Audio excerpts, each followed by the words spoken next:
Good evening, welcome to NUFC Matters. My name's Steve Wraith. I'm Malcolm McDonald. And I'm John Gibson.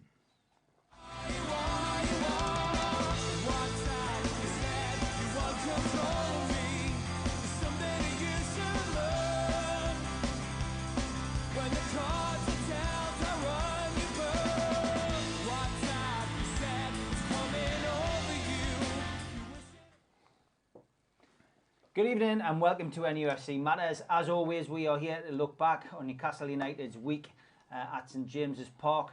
First of all, lads, we are going to start with the game against Wolves. Now, well done. You both predicted the result. You both predicted 1-1. I went for a slightly bizarre 1-0 win and Joe Linton to score. What on earth I was thinking of, God only knows. But it wasn't a feast of football, Malcolm, was it? No, and having predicted 1-1, it just left me really disappointed that they lived up to lived down to my expectations, should I say. There is just nothing whatsoever up front, and that's putting a massive pressure on the midfield and then subsequently on the back four, and it's even been showing with the goalkeeper as well. Yeah, because all of those guys, they daren't make a mistake and let a goal in because they're never going to be able to retrieve it. Exactly. And so the pressure is absolutely immense. And I was deeply unhappy at the reaction of Steve Bruce after the game. Deeply unhappy in the way that he criticised Dubravka, and yet the forwards haven't had a kick. They were invisible. They didn't get the centre halves sweating on the afternoon. Well, and he never mentions them. John? Our goal came from a centre half crossing the ball to another centre half to score. Yes. And where were the forwards? If you actually had a look, they weren't in the action whatsoever. But I mean, they weren't looking. Absolutely. The point that really disturbs, and we've been banging on about it, all three of us, all season. Yeah. But we've never scored more than one goal in a game, which immediately there's a mistake in the back. You cannot win because you're not going to get a second one. Sure. We've got 6 goals in 10 league games this season, which is the worst in the joint worst in the 127-year history of Newcastle United. Now that is absolutely phenomenal, and it cost an awful lot of money to put our front three together. And we've also got to remember that Joe Linton and Almiron are both ever presence this season. Yes. When we say they've only got one goal between them, those two have played in every single game and haven't scored. And as each game goes past, Almiron, when he looks at the opposing goal, you can just see his bottle go. Yeah, he just crumbles, and he doesn't want to go there. He doesn't want to cross into the penalty area. He doesn't want the ball at his feet to cause him to have to make a run goalwards. He doesn't want to do any of it. Yeah. The interesting thing as well for me, Malcolm, is that as a three up front, they don't play in tandem. They don't get close to one another. The two wide guys, Almiron and Maximum, are both individuals that want to do their own thing. They get on the ball, they want to do their tricks. They don't play it into the centre forward, go for the knockdown. There's no link. There's two guys that are individuals and a centre forward who's not a centre forward. So Maximum, he is an outside left. I don't think there's any question about that. He's a left-sided player, and that's where he wants to play and dribble and what have you. He needs to score desperately as well. Now, last season, Almiron played outside left. Joe Linton last season played outside left. We've got 3 outside lefts, and then making up the forward line for Newcastle United. Yeah. And then it's madness. And then Atsu's an outside left. Yeah, Matt Ritchie's coming back, and then where Mark does he play? Ritchie's coming back. Outside left, at but he least can he's play. gifted and can go and play on the right-hand side, even though he's left-footed. Yeah. But that is causing such a restriction in Newcastle's play. And the people who are suffering aren't the forwards. It's the back four, the goalkeeper and the mid four. And you can see the frustration that's building up. And when you get a lovely, young, calm lad just suddenly making a tackle of desperation in the middle of the park. Sean Longstaff. Yeah. Got himself sent off. And it was through nothing but utter frustration on his part, because it was all going so horribly wrong. And it came at the end. There was, and here I'm going to turn my criticism away from the players, and I'm going to point the finger very firmly at Steve Bruce. Yeah. 10 minutes before Wolves scored, before they equalised, Newcastle's play suddenly went shambolic. Things weren't happening. Forwards had disappeared. The defenders were looking up and they couldn't see anybody there. They could. Yeah. And the last thing you want to do is get trapped in possession on the ball with no black and white shirts available, and all you've got are the green of Wolves coming at you, and that's how it started to go. As a manager, you should see that within 20, 30 seconds. Yeah. And you should be getting a message on as to how to correct it. And if that doesn't work within another 30 or 60 seconds, you say, right, get yourselves warmed up, all you subs, and then you decide who's coming on, and you make changes. Yeah. You make change to change what's going wrong. Yeah. And Steve Bruce, he does these little finger gestures, and none of the players are taking any example. It seems to me it's more for the crowd than anything else. Yeah. He didn't realise what was going on. Yeah. Now I was sat with two ex-Newcastle United players, and all three of us saw what was happening within seconds of it beginning. Yeah. All three of us. And we're saying, well, Steve Bruce has got to change it. And we're chuntering on for about 10 minutes. Yeah. Wolves then score. And then Steve Bruce says, oh, dear me. Oh, right, the subs get warmed up. Let's think about making changes. Yeah. It was all too late.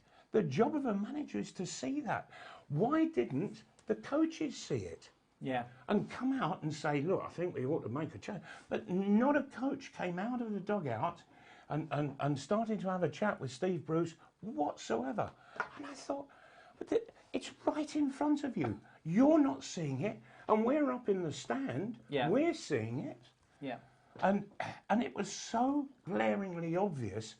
And in the end, Sean Longstaff, because until this 10-minute period started, I felt that the two Longstaff brothers, they were pretty much in control of the midfield. They were only struggling at times for the lack of others, particularly up front. But in that 10 minutes, I could see him get more and more and more frustrated, and he was starting to overstretch for things. Well, that's when you're going to make silly challenges, silly tackles, and that's what happened. He gets sent off. Newcastle are going to be without him for a number of games, and for me, that's an absolute tragedy, because the best thing that's been happening at Newcastle for these past 2 or 3 weeks is that partnership of the two Longstaff brothers in the middle of the park, and I'm seeing other people reacting off it. The only people who aren't reacting off it are the forwards. Yeah. They are oblivious to just about everything that's going on. And certainly when it's on its way up there, they're oblivious to the ball. Are we putting this down then? Are we putting this down to the positional play? Are we putting this down to the fact that they're all left-handed players, or they're all left-sided players? Sorry. Are we putting it down to that? As simple as that? So is it a simple case of switching them round? They're not just left-sided. They're actually fully left-sided. Last season, so Maximum, he's an outside left. Yeah. But Almiron played outside left last season. Joe Linton played outside left last season. So basically, all three are wanting to play in that left side channel. Yeah. And that leaves 4/5 of the pitch all the way across to the right wing. And they don't want to be there. They just don't want to go there. Yeah. And so I think the whole thing is so utterly confused. And you look at the midfield, and they are confused by it all. Yeah. Because they're just wanting to knock the ball into people's runs. Yeah. And the runs aren't there. They're not happening. How many times did Joe Linton control the ball with his back getting into the centre half? Not once. How many times did he get his head to the ball? Not once. Well, if you've got a big centre forward there who he's 6'3" and playing like he's 5'3". Yeah. And in the end, it all goes wrong in midfield because of it. Yeah. The big and problem. the keeper makes a mistake as well. The big problem up front, when we say, do you rest Joe Linton or move him out to the left? Do you rest Almiron? Drop them is the real word. We've got 7 forwards, as I was talking about last week, 7 for 3 positions, but we haven't got the right men to go. There's not an orthodox centre forward in the 7 outside of Carroll, who is not fit. Yeah. So if you take him out the situation, which he's, I believe, almost certain still to be out of the situation for West Ham, and you didn't want to play Joe Linton orthodox centre forward, who would you then play orthodox centre forward? It would have to be Gale, because it would have to be Gale or Muto. That's not his game. Well, of course, you can't change it then, Malcolm, can you? And for me, the ideal partnership in the club is Carroll at centre forward, Gale playing off him and looking to make runs beyond. Two things about that. Two things about that. First of all, Carroll ain't fit, so he's not fit. We're not going to get. It's like the great hope that Carroll's going to come back and be the young kid he was when he was here the first time. Well, fitness-wise tells you he isn't going to be that. Yeah. No. And to get the best, Gale, Carroll's not fit at all. Gale played 7 minutes a couple of games back as a sub, and he come on in the 89th minute, or was it the 90th minute, just to play the injury time against Wolves. Yeah. So he's played a maximum of 10 minutes since the end of last season, because he didn't play pre-season. And he hasn't. That's right. So how on earth, if is he going to be match you've got to fit? put him on to score goals, because he's the only one that can finish. And you've got to put him on when he's really comfortable and confident in himself. If you put him on where he's got little niggles and doubts and what have you, he's never going to be a success. No. I've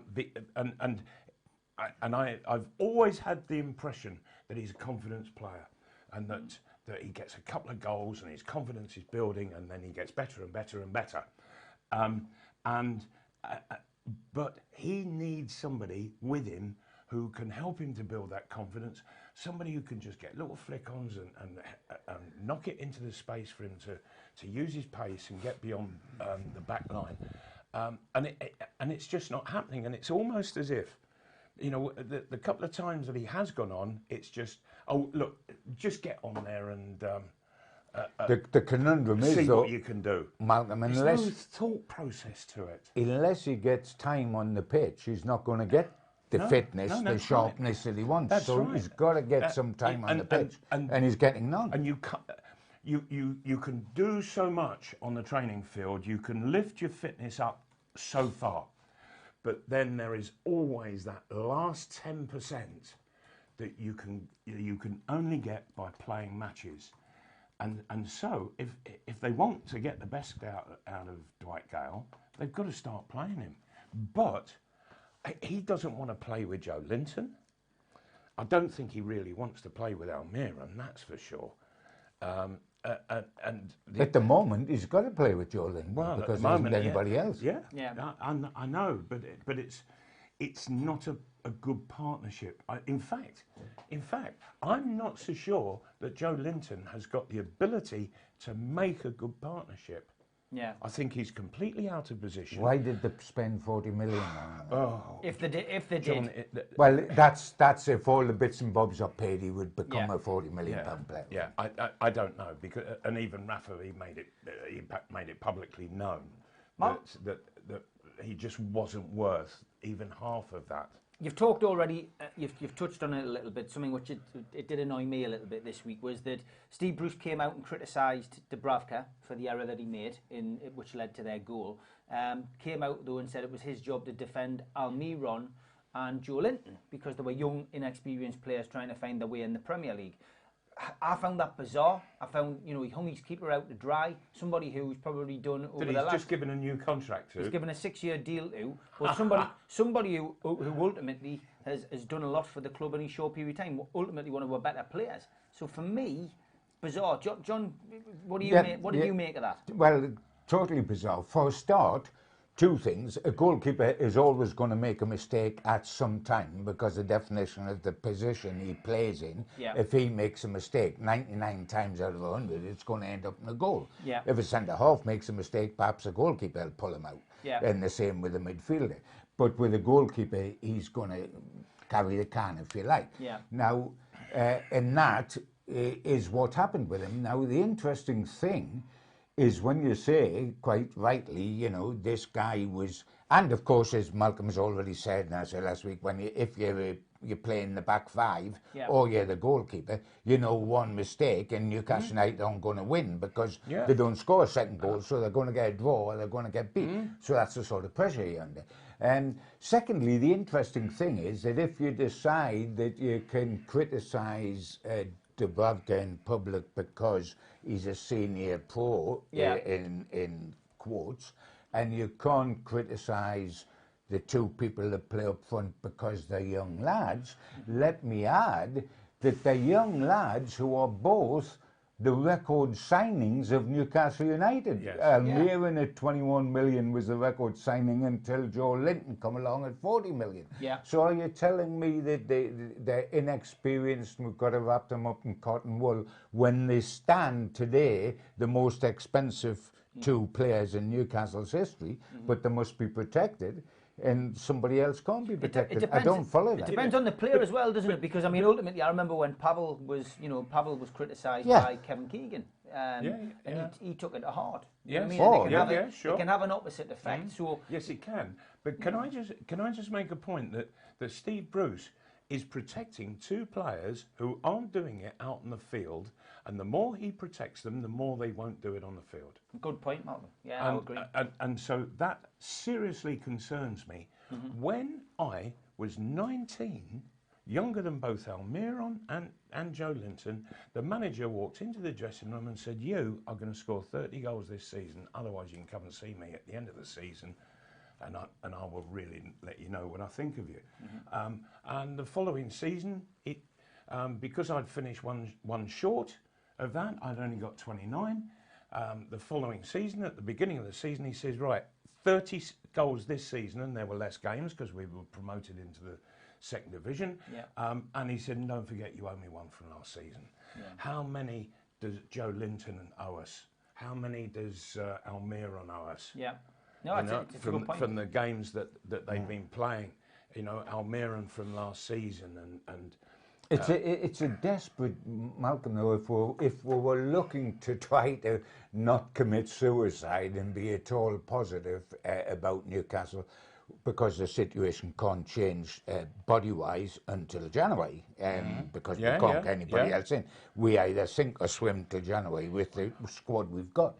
The difficulty is that having assembled the squad we have, and it cost £102 million to put the 7 that play up front together, and an 8th man, Yeah. where Jacob Murphy's played so badly for us that he's out on loan at the moment, but you had another 12 million for him. Yeah. So there's been a huge effort to try to get forwards that score goals that just hasn't worked. And by the way, Jacob Murphy is yet another outside left. But wait a minute, what do we do about the attack?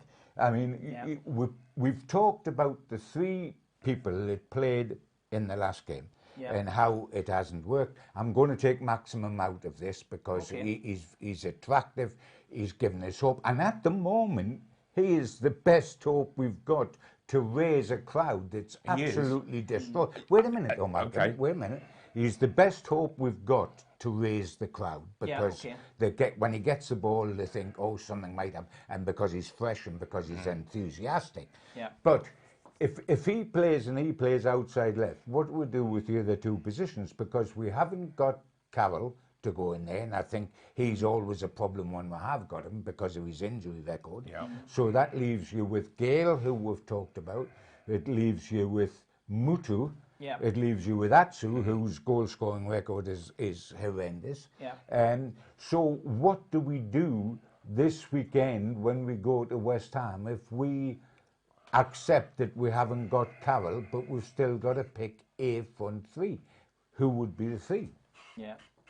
And that's a problem facing. I'm not trying to defend Steve Bruce anything, but I'm saying park Brucey over there and just talk about what we can do with the squad of players we've got. Yeah. And I think one of the obvious answers is that we must, even with a chronic lack of time on the pitch and an obvious situation where Gale could never last 90 minutes because of that chronic lack of time on the pitch, we've got to give him a throw. A, because he's the only one likely to score, and B, because we've got the 3 up front with 1 goal between them. So what do? You play Maximum, you play Gale, and you play one other, which has got to probably be Joe Linton. What you might finish up with is because of the problems with them that have been in the team so far. You replace one of them with Gale, and Gale is in a completely unsuitable situation because he hasn't got a big man. But there isn't a perfect answer, Malcolm. I know, but then we know that his confidence just suddenly plummets. But there isn't a perfect answer. So if you don't play him, do you play Mutu or do you play? James McFeely's asking here. He's asking both of you. Would you play Carroll and Gale on Saturday against West Ham if they're both fit? If Carroll was fit, yes. Yeah. Yes, that's the ideal partnership without any shadow of a doubt. Gale looked a bit chunky when he came on, to be honest. And I think also. By the way, if we did play them together, neither of them would make half time because of the lack of match fitness. But I'm sure that Carroll would love to go down there and play. Well, of course it's his old club. Well, of course he would. Of course, one of his old clubs.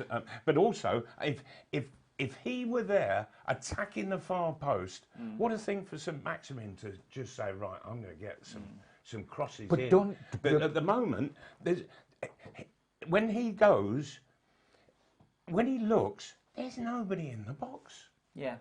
Well, this is St Maxim, of course, who's on that list on Match of the Day 2, which anybody saw at the graphic. Yeah, 10 games, Joe Linton, Almira and St Maximum. 1 goal between them and no assists. No, I mean, if we got Andy Carroll, is Andy Carroll going to get the ball? Because we're dire at corners, we're dire at free kicks, and we're dire at crossing the ball. Steve, the best thing that happens, if you play for Newcastle United at the moment in the forward position, the best thing that happens to you, best thing that happens to you is that you don't play. Because your stock goes up. We're now looking at Gale and Carroll as the great white hopes of Newcastle United. It's crazy, isn't it? Because they haven't played. When in reality, we've accused Carroll of being injury prone, and he hasn't scored 10 league goals in his season since he left Newcastle almost 9 years ago. And we say Gale is a championship striker, but yet we are reduced to rely on these two to try to get us out of the hole. Because the club has committed to record signing fees to players who should have been recognised last season when they were being scouted as not good enough for the Premiership. Damien And Shanahan's that's the made fact of the matter, he's made a couple of points in here. He agrees with everything. He said he felt the substitutions were far too late. Ridiculously especially so. changing the forwards. Yeah. You know, I suppose the sending off Yeah. probably changed part of that, but It bringing does, people on with 5 minutes to go is neither here There nor was there. Gale on with just injury time to go when when you're looking for a goal to win the match and you're looking for him to get some crucial time on the pitch was ludicrous. Yeah, work on his fitness as much as anything. Mark Corby suggests that me, you, and Gibbo play on Saturday against. Well, we'll have as many shots on goal as the three they will. I tell you what, we'll give it a good go. It's a good shout. I mean, I'd settle for half the money, Mark. Damien Shanahan again says we're sat too deep and invited pressure, so mistakes will happen. It was the team's fault, not just the goalkeeper. So he's defending Dubravka. Sure. Yes, fair point. Indeed, and it is a fair point. But the back four, they're in this catch-22 situation where if we push forward, we're leaving that space. And where do we go with the ball? Because if we knock it 40 yards there, it's going to come straight back. Mm-hmm. And that's what happens every time. Yeah. And so therefore, the back four become nervous about knocking it forward. So they start to play little tippy-tappy balls into midfield. And then the midfield, they get turned.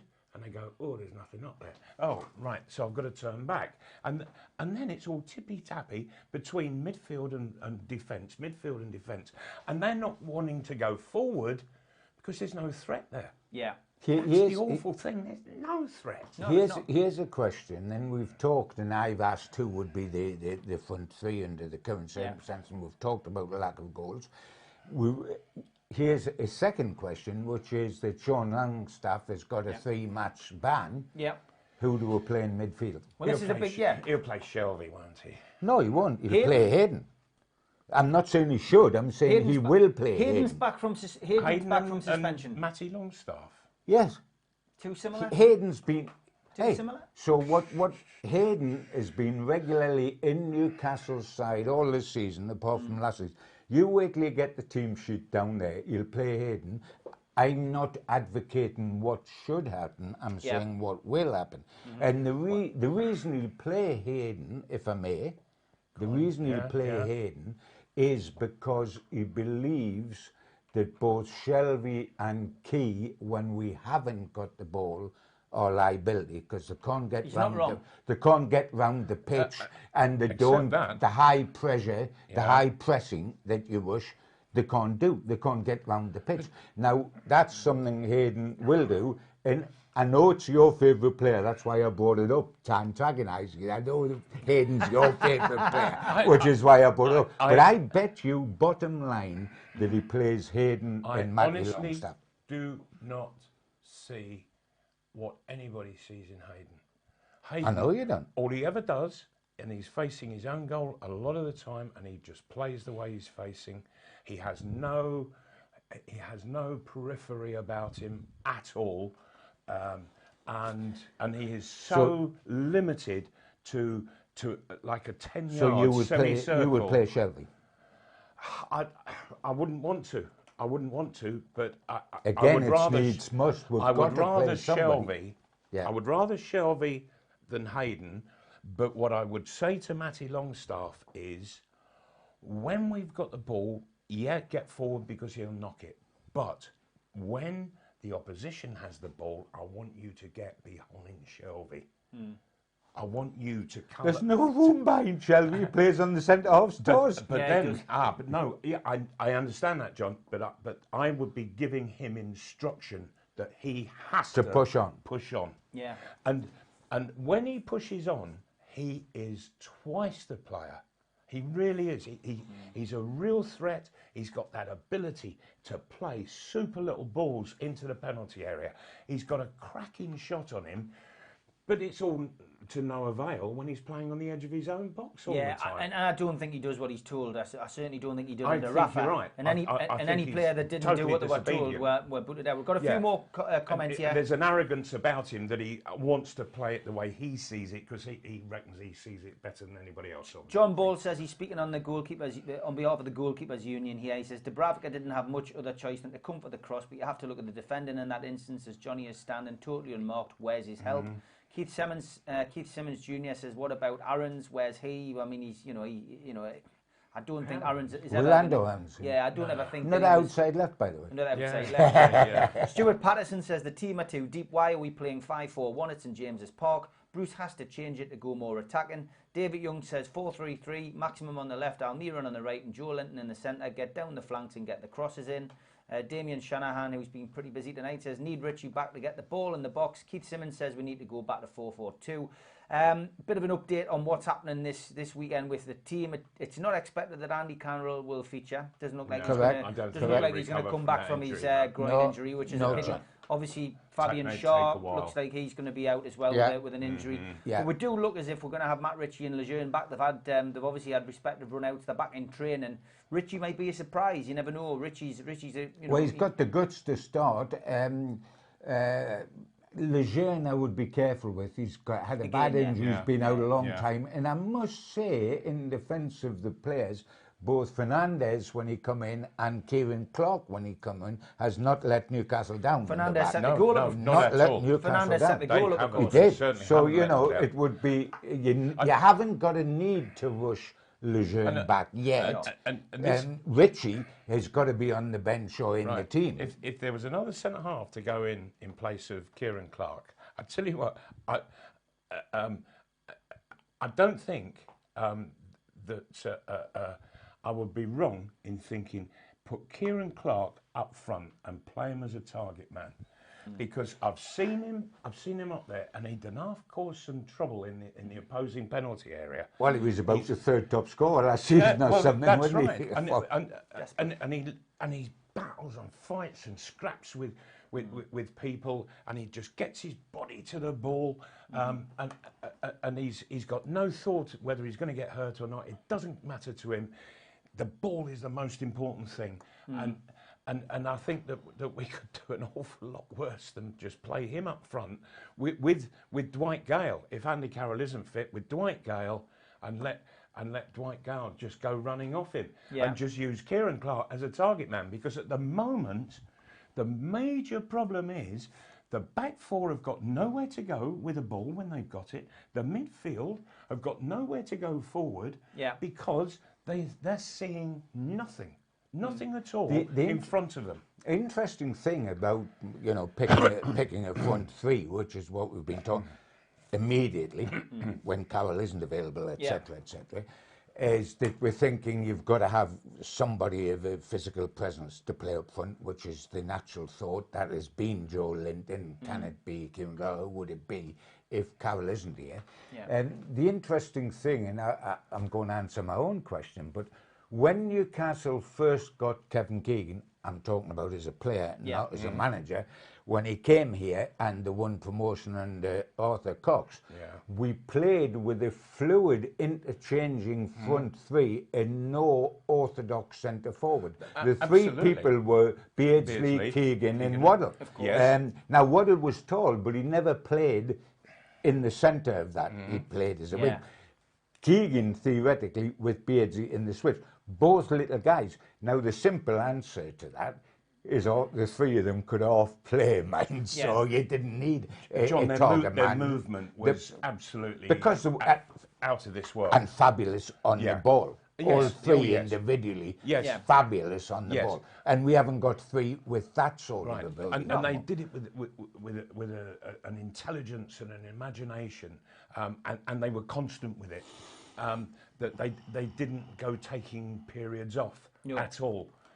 And so the threat was constant. I just mean, can we play with Gale? You haven't, despite his lack of size. Gale has got doubts about himself. Beardsley, Keegan and Waddle never Didn't. ever had a doubt in their lives. We've got to go, Mal, with what we've got till I January. understand that. We can dismiss understand every that. single That's- player up there Yeah. and not play anybody because they've all got Yeah. more minuses than pluses. One But little- we've got to have somebody. One little point before I look towards predictions for the weekend. The VAR penalty shout at the end of the game. I mean, it was something That was bizarre, wasn't it? Yeah, I mean, VAR's had a bit of a stinker this weekend, again, in different games. But what was that about? It didn't even feature on Match of the Day 2. But obviously, towards injury time, there was a load of standing around. The referee was looking as if he didn't know what on earth was going on. Yeah. We didn't see signal any or incidents. anything, did he? And he just sort of kept pointing. Yeah. To I mean, VAR's got worse and worse and worse as the season's And it's gone abysmal on. at Newcastle because the screens no how help. it's being used. Yeah, and the VAR abused system and- used yeah. by the referees. And, Yeah. I mean, the interesting thing that staggers me, and yes, this wouldn't answer the fans being absolutely bemused about it, but referees haven't been encouraged to, well, they haven't done it at all, to run beside the pitch and look at the monitor. Yeah. You know, and everybody in the ground can see what's Why happening. didn't that referee on Saturday go across? But they're not doing it in the Premier League. The interesting thing is, though, why they not? did in November. The interesting thing is that it's in the paper here, in the Times, that the Premier League chairmen are getting together and they're saying this should be used. The screen Well, it at should the be. side of the pitch. I watched the Rugby And World Cup on Saturday and there's no issues with it. they're having a meeting on November 14th, I think, to discuss and try to get brought into it the use of this screen by the side of the pitch to make decisions rather than the 10 minutes it takes upstairs and it comes back, etc., etc. And I always thought we saw that during the summer, and it worked an awful lot worked better. in Russia. But if But absolutely. But if they've got that there, and the referee goes across to look at it, why don't they connect it to the big screen? So the up fans high, can see it. So the fans can see it as the referee sees And it. get the ref mic'd up like they do in rugby. Yes, absolutely. So everybody can hear what's going on. You've got the explanation. Rugby haven't you? uses the VAR brilliantly, and the referees are that comfortable with it. They are that much in control of 15 hulking guys.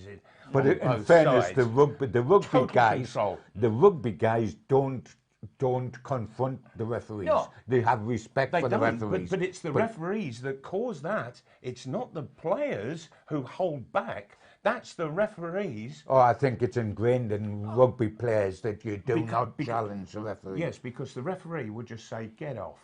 Yeah. That's what they do in rugby, but they won't do it in football. I guarantee if a referee was mic'd up, that there wouldn't be all this carry on with people surrounding refs because they wouldn't want to be showing themselves in a bad light. You might get the occasional person who has a go, but it would probably stop that. We've got to crack on. There's been a great comment here from Paul Saunders. He's took a bit of time writing this. Thoughts on Almiron? Still no goal, still no assists, and another game Still without no a shot shot. on target. Yes, he might track back and intercept the ball from time to time, and yes, he runs well with the ball, but had absolutely no end product. Also, Joe Linton is playing 90% of the time with his back to goal. He's been asked to play exactly like Rondon, but he isn't that type of player. Play him and St Maximin wide and Gale through the middle. That's Paul. Thanks for that, Paul. You've took a bit of time with that. And David Young said, refs need a microphone as well so we can hear, which is what I've just said. Yeah. Some great points from people tonight. Terrific. Terrific. Yes. We've got to finish off with... thank you for that. We've got to finish off with the West Ham game, looking ahead to it. 4 games without a win for West Ham.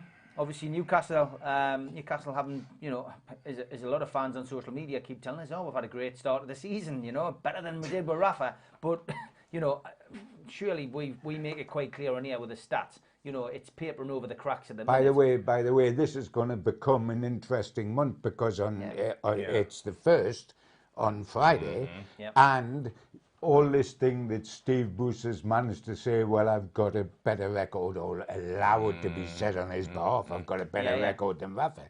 Will he be saying that come the end of November? Because Rafa, last year, got 3 wins in November. Yes. Right. Now, so the one excuse there is at the moment that, the record this season is better than last. Might be about to change. And which dressing room Newcastle or West Ham is right now going, hey, look who we're playing on Saturday. Yeah. I would imagine it'll be West Ham coming up. Never. Never. Despite the fact that West Ham are having a torrid time. We don't travel well to West Ham. There's been some horrendous performances there over the years, and it's it's one of those London clubs where you tend to come back with, not very much. A smack bottom. Yes, 100%. How do you see it going, lads? I don't think I ever lost at West Ham. That's the silly thing when I was playing for Newcastle. Which backs up what Mark Corby says. You need to get your boots on. But it was a great place to go. We used to thoroughly enjoy going down there. Newcastle don't score goals. We've been hammering on about that. They've never scored more than one a match all season. Is it not times, John, for Steve Bruce to go in the dressing room and start throwing a few targets down, start knocking a few heads together, making demands of the players? You ain't scored.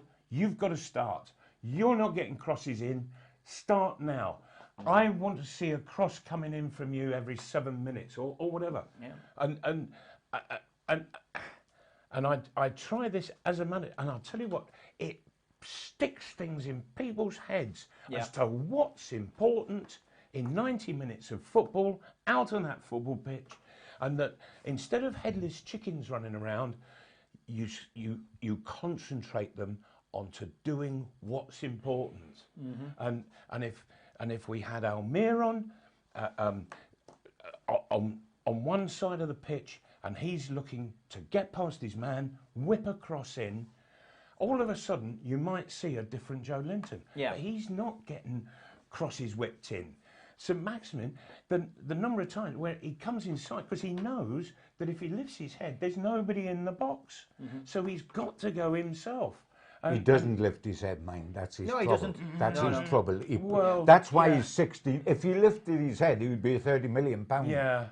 He wouldn't be 16 million. When he doesn't, John, I'll grant you that for Wonderful sure. skills, but he doesn't lift his head. But at the moment, we've got a back four that I think they're doing well, but they're under so much pressure. You can see the pressure building on them, and mistakes will happen. And the same in midfield. And for Longstaff to get sent off, I would have hauled the three forwards into my dressing room after the game, and I would have said, right, you get in there and you apologise to Longstaff, because that lad has looked to be knocking you in all game and you haven't showed. You haven't showed at all for him. You haven't made a little run for him. You haven't gone and found a half a yard of space. Nothing. And in the end, the frustrations build up, and it's been brought on by other players around him. And I thought it was so unfair for Sean Longstaff to finish up in that situation, and it was caused by the people ahead of him. And so that was Steve Bruce's opportunity to kick backsides, and he failed to do it. He didn't do it. A couple more points. Derek Smith says, good show, lads. Great points made. Keith Simmons says, we need to get Alan Shearer back out of retirement. He'll do the job. And Clark says, great show, lads. Thank you very much. Prediction for Saturday against West Ham? Well, I was just about to give it and didn't score-wise. Go on. 5 minutes ago. 2-0 lose. Okay. 2-0 defeat from John. Yeah. Mal? Yeah, I just can't see Newcastle scoring down there unless the centre half gets forward on a set piece or something. Yeah. Dear me. And West Ham to win 1-0. 1-0 to West Ham. Yeah, I've breaks got my heart to say it. Yeah, I think. Oh, and mine at 2-0. Mine as well. I am going to go for a defeat. I do think I think it'll be, again, it won't be a feast of football. I don't think West Ham. West Ham will Not at all. No, I'm going to go. I'll go for 3-0. You go for 2-0. You go for 1-0. Let's see where we go with that. It's disappointing, but I think people look back over these shows. We've done, this is our 12th show, I think, this season, and I think most of the time we're predicting defeats or draws, which isn't great. Awful. Absolutely awful. But the simple thing is that we're all going to say nil. Have you noticed that? Yeah, we're all going to say nil. Yeah. When Newcastle, on the occasions that they have scored, the most important thing, having gone 1-0 up, is get your second. Yeah. Or you make sure that you're tight as soon as the goal's gone in, and for 5 minutes you make sure that the opposition don't get back into it. Yeah. So, but then the most important thing after that 5 minutes is you get a second, because at 2-0, all of a sudden you can relax a little. You can really start to go and play the game of football as it should be played. Yeah. Newcastle haven't had that opportunity. No, they haven't. They haven't had that that lovely feeling of just being able to go and express themselves. Yeah. All the time, everything they do, it's either 0-0 or 1-0, or they're losing. So it's pressure, pressure, pressure, pressure. Goalkeeper, defenders, midfield players. The only people who don't seem to show any pressure at all are the forwards. Yeah. Sadly. They're not. They don't seem worried or bothered about their dreadful, dreadful record. Yeah. Sadly, time has beat us. That takes us nicely to the end of the show. Thanks again to UK Collection Services for sponsoring tonight's show. Don't forget you can subscribe to our channel on YouTube, which is simply NUFC Matters. Get on there, click the subscribe button. But big thank you to you, Malcolm, and big thank you to you, John. We'll see you again. And a big thank you to you, Steve. Yeah. Okay, as always, we're going to play out with some local music. Come across this band a few weeks ago down at the Newcastle Riverside. Fantastic band from the northeast called Velvet.